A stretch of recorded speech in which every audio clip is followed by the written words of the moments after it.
नमस्कार, दोपहर के 1:30 बज चुके हैं और इस बुलेटिन में तमाम बड़ी खबरों को आप तक पहुंचाने के लिए हाजिर हैं मैं आपके साथ आशुतोष चतुर्वेदी। नमस्कार, आप देख रहे हैं रिपब्लिक भारत। आपके साथ मैं हूं शाजिया निसार और बुलेटिन की शुरुआत करेंगे इस वक्त की बड़ी खबर के साथ, जो कि राजस्थान से है। राजस्थान में गहलोत के खिलाफ गुर्जरों का चंचला। यहाँ आरक्षण के लिए गुर्जरों की महापंचायत। भरतपुर जिले के अड्डा गांव में जुटेंगे गुर्जर और तैयार होगी महाआंदोलन की रूपरेखा। तो ये खबर आप तक पहुंचा दे जो राजस्थान की सरकार के लिए अशोक गहलोत की बेचैनी बढ़ाने वाली खबर है, क्योंकि गहलोत पर गुर्जरों का यह हल्ला बोल है और गहलोत के खिलाफ शंखनाद। गुर्जर आरक्षण के लिए यह महापंचायत है। गुर्जर वर्सेस गहलोत। राजस्थान में अभी गुर्जरों की महापंचायत में क्या कुछ होगा, क्या निकलेगा, क्या बात बनेगी, ये आप तक एक एक अपडेट हम पहुंचा रहे हैं। और हम सीधा रुख करेंगे इस वक्त भरतपुर का। भरतपुर में हमारे संवाददाता अमनदीप जुड़ चुके हैं। अमनदीप, इस वक्त क्या गतिविधियां हैं और क्या कुछ तैयारियां हैं प्रशासन की तरफ से, क्योंकि आज का दिन राजस्थान के लिए बड़ा दिन है, गहलोत सरकार के लिए बड़ी मुसीबत वाला दिन है, तो क्या आप अभी देख पा रहे हैं अमनदीप?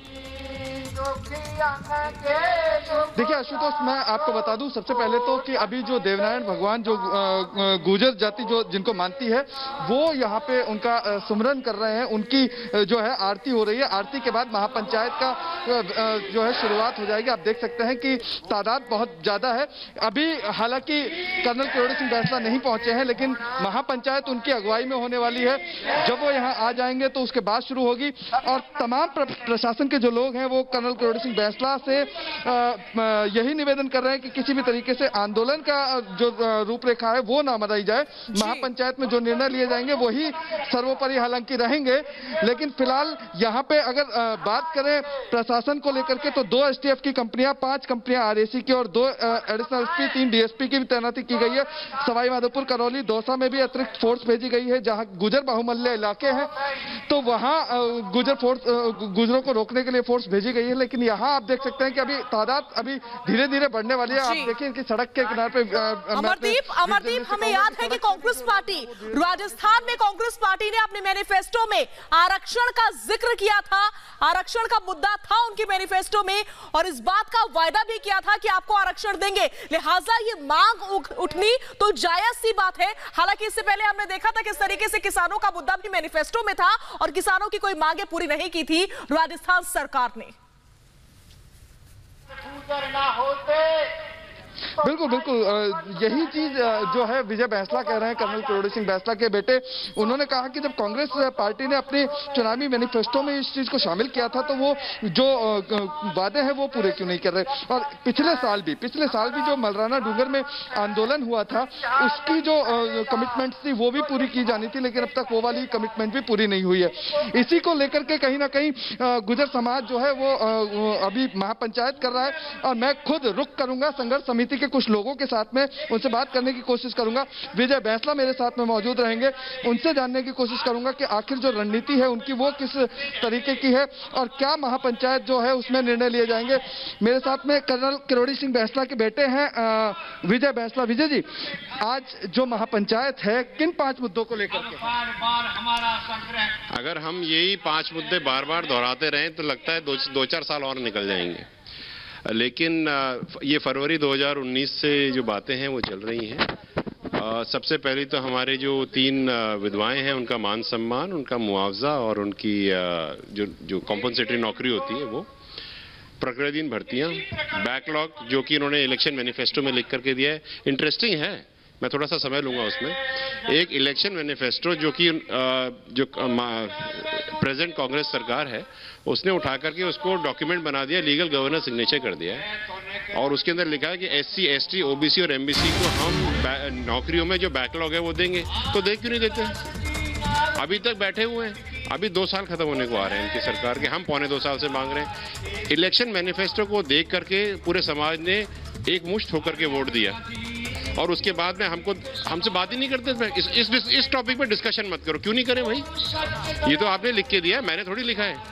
और इलेक्शन मैनिफेस्टो के ऊपर पीसीसी चीफ का फोटोग्राफ है, उसके ऊपर सोनिया गांधी जी का फोटोग्राफ है, राहुल गांधी जी का है, प्रियंका जी का है। इन सब के फोटोग्राफ होने के बावजूद क्या आप ये कहना चाहते हैं मुझे कि we get a one fine day in the morning and realize that we should write a manifesto. ऐसे थोड़ी होता है, कोई लीगल उसमें ओपिनियन तो लिया होगा ना।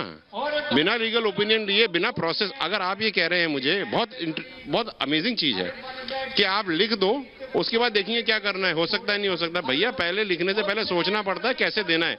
आपने पहले सोचा ही होगा ना लिखने से पहले कि कैसे देना है बैकलॉग, तो ये दीजिए। इसके अलावा हमारे केसेस पेंडिंग हैं इतने सालों से, समझौता हमने किया था, किया नहीं। अब आपको बता दूं कि हम पिछले साल मलराना डूंगर में आपका आंदोलन हुआ था, उसके भी कुछ कमिटमेंट्स हैं जो अधूरे हैं। ये वही तो कमिटमेंट्स हैं, इसके अलावा क्या है, कुछ नहीं। मैं वही तो कह रहा हूं, फरवरी 2019 से लेकर के अब तक रिक्वायरमेंट्स, मांगे एक ही हैं। हमने अपनी मांग नहीं बदली, लेकिन सरकार ने हर बार अपनी गोल पोस्ट बदली। पिछली बार जब हम मलारना डूंगर बैठे थे, अगर आपको ध्यान हो, हम जब ट्रैक्स पे बैठे थे, हमारा आंदोलन चल रहा था, उस समय राष्ट्र के नाम जो हादसा हुआ पुलवामा वाला वो हुआ, और हम तो राष्ट्र प्रेमी हैं सारे के सारे, हम पूरे गुर्जर समाज के लिए, एमबीसी के लिए पहले राष्ट्र, आप हमारे साथ बने रहें। इस बीच बड़ी खबर भी हम दर्शकों तक साझा करें, फिर आपके पास वापस आ रहे हैं। देखिए, इसी से जुड़ी हुई बड़ी खबर है, क्योंकि भरतपुर जिले में इंटरनेट सेवाओं पर पाबंदी लगा दी गई है। बयाना, वैर, भुसावर, रुपवास में ये रोक है। रात 12 बजे से ही इंटरनेट सेवाओं पर पाबंदी भी है। अमरदीप, इंटरनेट सेवा इन जगहों पर जो हम बता रहे हैं वहां पर ठप कर दी गई है। इस पर क्या अपडेट है, ये भी दर्शकों को आप बताते रहें। और साथ ही ये भी जानना चाहेंगे कि राजस्थान सरकार की तरफ से, मुख्यमंत्री अशोक गहलोत की तरफ से, या किसी भी नेता मंत्री की तरफ से कोई भी प्रतिक्रिया भी सामने निकल कर आई है इस पर? देखिए आशुतोष, मैं आपको बता दूं कि एक कमेटी बनाई गई थी, और उस कमेटी में रघु शर्मा, बीडी कल्ला और अशोक चांदना, जो कि गुर्जर समुदाय से आते हैं, उनको किया गया था। लेकिन बीडी कल्ला को कोरोना पॉजिटिव वो पाए गए हैं, तो वो खुद आइसोलेट है, क्वारंटाइन है। इसके अलावा अशोक चांदना का सुनने में आ रहा है कि वो यहाँ पे आएंगे बातचीत करने के लिए, लेकिन अभी ये तय नहीं है। हालांकि जो प्रशासनिक अधिकारी हैं, खुद जो मुख्य सचिव है राजस्थान सरकार के, वो इन सब मामलों पर नजर बनाए हुए हैं। इसके अलावा यहाँ पे तमाम बड़े अधिकारी जो हैं वो पहुंचे हुए हैं। कल देर रात नीरज के पवन जो है वो भी आए थे। लेकिन ये सब चीजों को जानने के लिए वापस से रुख करूंगा मैं विजय बैंसला का। विजय जी, कल नीरज के पवन भी आए थे, वो बातचीत। मैं प्रीएम्प्ट कर देता हूं आपका क्वेश्चन। हम लोग फरवरी 2019 से बातें कर रहे हैं, हम थक गए हैं बातें कर करके। पूरा समाज बहुत आक्रोशित है। युवाओं को देखो, 35,000 नौकरियां पाइपलाइन में, आप हमारे मुकदमे खत्म नहीं कर रहे हैं, आप हमारी प्रकृति भर्तियां नहीं दे रहे, हमारे विधवाओं को मुआवजा नहीं दे रहे। मतलब क्या कर रहे हो यार, इसमें क्या बात करनी है? There is nothing to talk in it is to be executed. We don't want to have any conversations. आप हमारी को चीजें दे दे। आप ये बताएं, हमने फरवरी से बोला, उसके बाद मार्च में कोरोना आ गया, चलो छोड़ दो, लेकिन फरवरी से लेकर मार्च तक क्या कर रहे थे? उसके बाद में आप ये देखिए, हमने 12 सितंबर को बोला, आज 2 महीने हो गए, उसके बाद में आज बात करने आ रहे, शर्म नहीं आती? कल देर रात नीरज के पवन आए थे सरकार की तरफ से, और कहीं ना कहीं बातचीत करी भी थी, कर्नल किरोड़ी सिंह बैंसला जी से भी की थी, आप लोगों से, सब लोग शामिल थे। लेकिन क्या बातचीत चल रही है? भाई हम जो भी आए सबका स्वागत है, आओ हमारे घर बैठो, चाय पियो, बताओ क्या ला रहे हो, लेकिन कुछ सकारात्मक चीज तो होनी चाहिए सरकार के लिए। कुछ है ही नहीं। आपको ये बताना है कि भाई आप हमारे समाज की जो मांग है वो पूरी करो। अमरदीप, विजय बैंसला के साथ आप इस वक्त मौजूद हैं, हम समझ सकते हैं उनका क्या कुछ कहना है, उनकी भावना क्या है, हम ये भी समझ सकते हैं। लेकिन हम ये नहीं भूल सकते कि कांग्रेस पार्टी ने अपने मैनिफेस्टो में कई मुद्दों का जिक्र किया था, जिसमें से गुर्जर आरक्षण का मुद्दा तो था ही, लेकिन किसानों का भी था। जब गहलोत सरकार ने किसानों का साथ नहीं दिया, 10 दिन में कही थी बात कि 10 दिन में हम वायदे को पूरा करेंगे, टेबल पर फाइल पड़ी रही, लेकिन गहलोत सरकार ने महीने दर महीने यूं ही बिता दिए, तो हम कैसे मान लें कि गुर्जरों का आप साथ देंगे? जाहिर तौर पर इस तरह के आंदोलन तो देखने को मिलेंगे ही, लेकिन इनका परिणाम क्या होगा? क्या लगता है विजय बैंसला को? आप उनसे ये पूछिए कि क्या लगता है जो आंदोलन वो कर रहे हैं उसका परिणाम कुछ निकलेगा, कुछ बेहतरी होगी इसमें? ये भी मेहरौली से चल करके देखिए मैं आपको बता दूं कि 2007 मई से ही आंदोलन कंटिन्यू शुरू हुआ था, और लगभग 13 साल हो चुके हैं। मैं विजय बैंसला जी से भी चाहूंगा, वो बात करेंगे। इसके अलावा मैं संघर्ष समिति से जुड़े हुए लोगों के पास भी जाऊंगा, उनसे बातचीत करूंगा।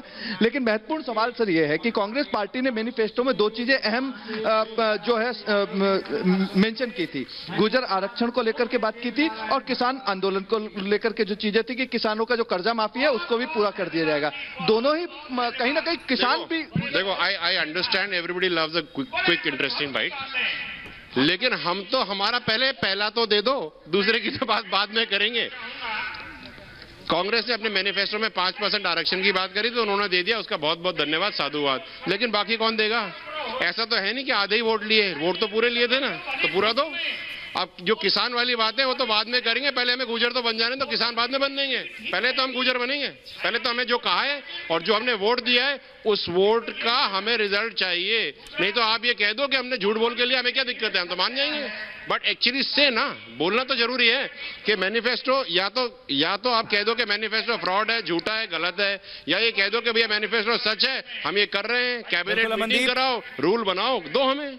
आपने लिखा है, मैंने नहीं लिखा भाई। इस घटनाक्रम पर आप नजर बनाए रखिए, गतिविधियों को आपके पास हम आते रहेंगे और तस्वीरों को आप पहुंचाते रहेंगे, अपडेट वहां से आपसे हम लेते रहेंगे। लेकिन इसी बीच